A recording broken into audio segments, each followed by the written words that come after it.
대중들에게 많은 사랑을 받고 있으며 자타공인 대한민국 탑 여배우인 공효진에 대해서 알아보도록 하겠습니다. 배우 공효진은 남녀 모두 좋아하는 연기자 중 한 명입니다.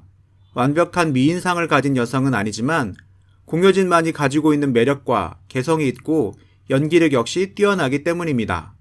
공효진은 1999년 여고괴담2의 출연으로 데뷔하여 지금까지 꾸준한 연기 활동을 해오고 있는 대한민국 탑 여배우입니다. 공효진은 1980년생으로 올해 나이 41살입니다. 40이 넘은 나이에도 여전히 동안 외모를 뽐내고 있는 배우로 유명합니다. 게다가 키 172cm의 날씬하고 길쭉한 몸매로 모델 못지않은 기럭지를 소유하고 있는데요. 사실 1990년대 후반 한창 유행하던 패션 잡지 모델로 활동을 했었다고 합니다. 그래서 그런지 패션 센스도 남다릅니다. 공효진은 자신의 개성에 따라서 작품을 선택하기도 합니다. 드라마는 대중성을 감안하여 선택하고 있으며 영화는 해보고 싶은 것을 위주로 선택을 하고 있죠. 이 때문에 드라마는 성공한 작품이 많으며 영화의 경우 실패한 작품들이 더 많은 것 같습니다. 하지만 흥행과는 거리가 먼 영화이지만 작품성을 인정받는 경우가 많죠. 공효진은 2011년 드라마 최고의 사랑에 출연을 하면서 로맨틱 코미디의 여왕이라는 타이틀을 얻게 되었는데요. 이때부터 전성기가 시작되었다고 말해도 과언이 아닙니다. 공효진이 출연한 드라마는 늘 주목을 받기 시작했고 높은 인기가 보장되었으니 말이죠. 공효진 하면 빼놓을 수 없는 인물이 있는데요. 바로 류승범입니다. 두 사람은 1980년생 동갑으로 2002년 드라마 화려한 시절에 함께 출연을 하며 친구에서 연인 사이로 발전을 했습니다.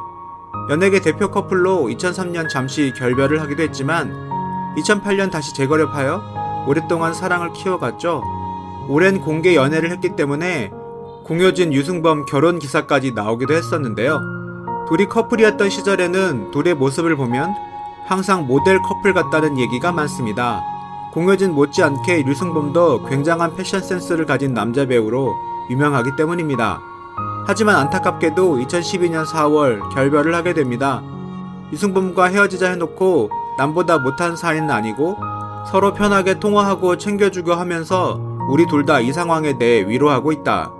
인간관계를 그만두자는 것이 아니라 우리 사이의 연애를 좀 쉬자는 것으로 이야기가 됐다라고 결별 심경에 대해서 언급을 하기도 했습니다.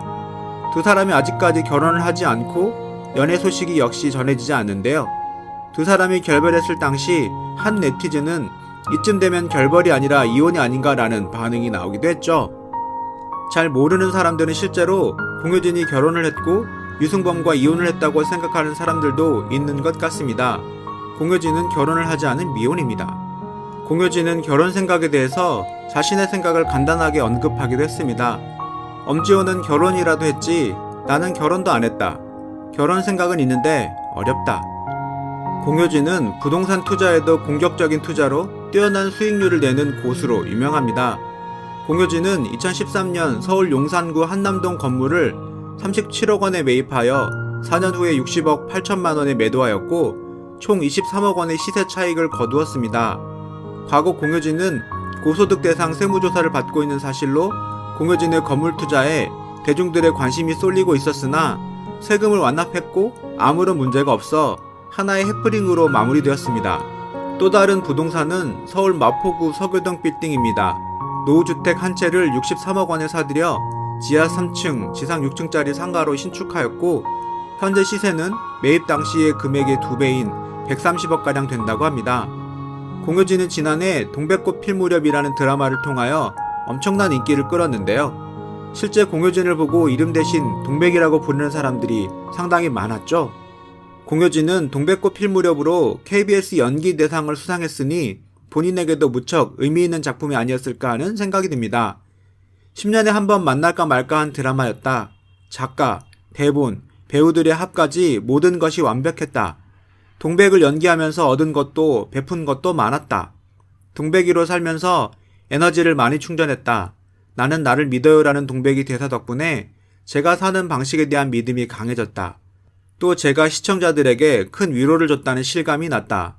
동백꽃 필 무렵은 꼭 다시 보면서 음미하고 싶다. 공효진은 동백꽃 필 무렵을 통하여 다시 한번 연기파 배우로 이름을 알릴 수 있게 되었고 작품 선택 역시 정말 잘하는 배우라는 이미지를 얻게 되었습니다. 공효진이 앞으로도 지금처럼 꾸준히 대중들에게 좋은 연기 보여주길 바라며 또 새로운 작품으로 그를 만날 수 있기를 기대해 봅니다.